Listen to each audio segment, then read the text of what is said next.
How you doing, guys? We're back for another beer review. We got a specialty beer here from none other than Sea Level Brewing in Port Williams, and with Scott here, who was nice enough to get the beer for us.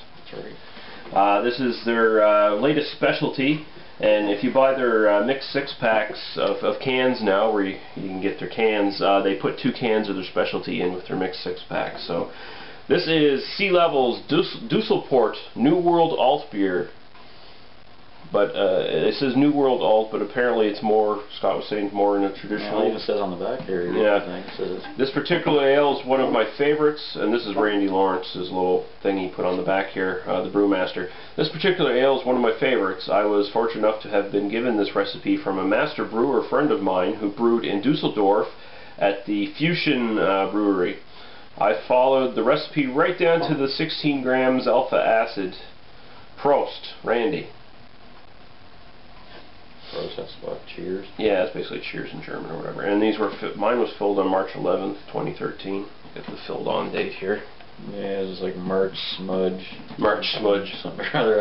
And so 355 milliliter can, 4.8% alcohol by volume. Alt beers are basically the old German ale style. I kind of like the no painted on shit. It's kind of cool. Yeah, I like it too. Stickers. Just stickers on the cans, just your generic cans with their own stickers. Peel them off, stick them on something, bro.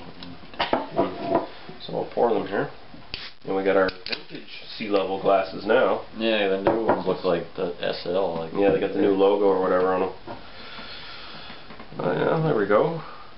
Now traditional alt beers, like very super traditional ones, are even darker than this, but this is perfectly. It says unfiltered, isn't it? Yeah, there's crud in it. I don't see any sediment in it. If it's maybe it just didn't have a lot to begin with, but. This is the spring beer, isn't it? Yeah, it's their spring. It's got it's straight up amber in color, basically. Yeah. A little bit of a white head there. Not so super amount of carbonation, though. No, just nice. So we'll go right to the aroma. Oh yeah. Malty kind of. Very malty, like. And it's got like those floral German hop in the back. Kind of sweet, and you got like a caramel maltiness and stuff like that. You can definitely tell the malts seem to be somewhere on step with the stuff they use in almost all their beers, because there is like a little bit of a Sea Level kind of underlying aroma there too, but it's very sweet. You just sniff on it a bit longer and it gets sweeter and sweeter. It smells really nice though. It's sort of sweet and florally. So, okay, we're going to go right to the taste, I guess. Cheers.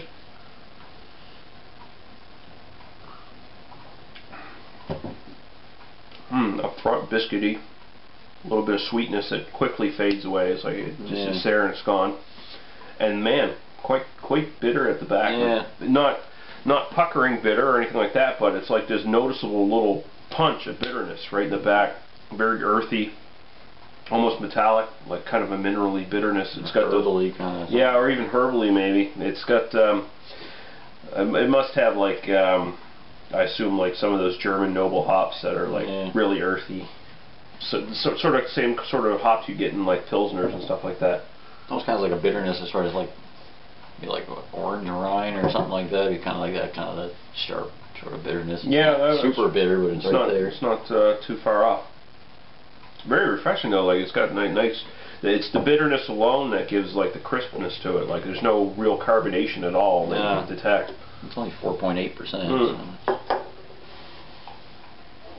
That's definitely a food beer. That would be perfect for fish and chips at the Port Pub. Yeah, they got a bangers and mash, or bangers, what the fuck's that called? Bangers and mash. Yeah.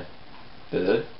I think that's what they call it, isn't it? It's got like potatoes and bratwurst sausage or something. It's one of the dishes there. That would go with this, because Germans. Yeah, definitely. It's definitely it's definitely a food beer. It's definitely like meat dishes of some sort. Pretty much all their beers, I guess, are geared towards drinking when you eat, but still they got lots of really good character. Yeah, the hops on these aren't. The hops on this one isn't like complex or anything like a pale ale or an IPA or anything like that. It's just like straight up earthy metallic bitterness, very bracing. It lingers quite a bit on the back of the front. So it builds up a little bit too. I like it. Definitely the malt balances fairly well, although that sweetness goes away. It's still like a biscuity quality to it that stays around. Honestly, I gotta say it's not my favorite beer from them. I mean, it's really good, but it's not. It doesn't touch like their porter or their red ale or anything like that. I'd have to say 3.5 out of 5. Yeah, I agree with that. Yeah. It's not bad. Probably not my favorite. I still think their pale ale more. But. Yeah.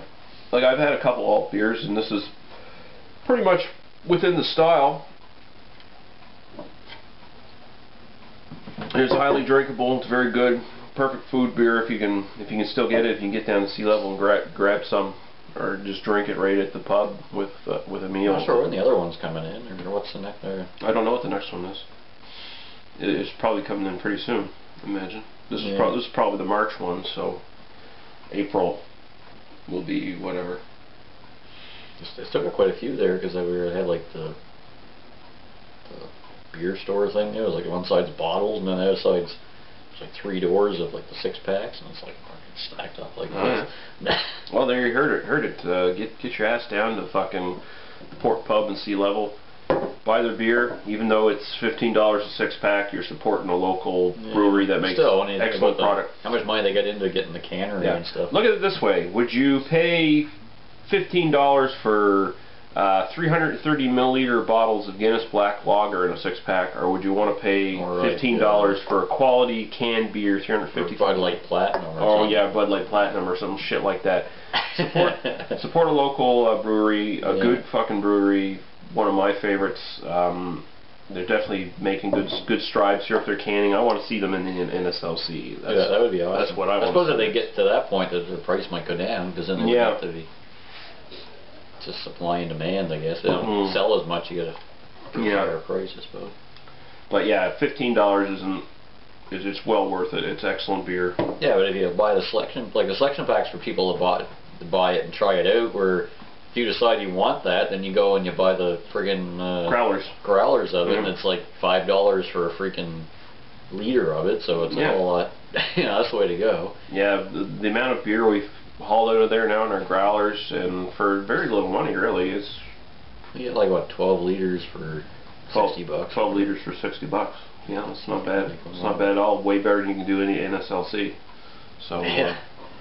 So yeah, cheers guys. 3.5 out of 5 from both of us for Sea Level's Düssel-Port Altbier. It's a very nice little seasonal specialty thing from Mr. Lawrence and his nice little brewery. So cheers guys, and we will see you later.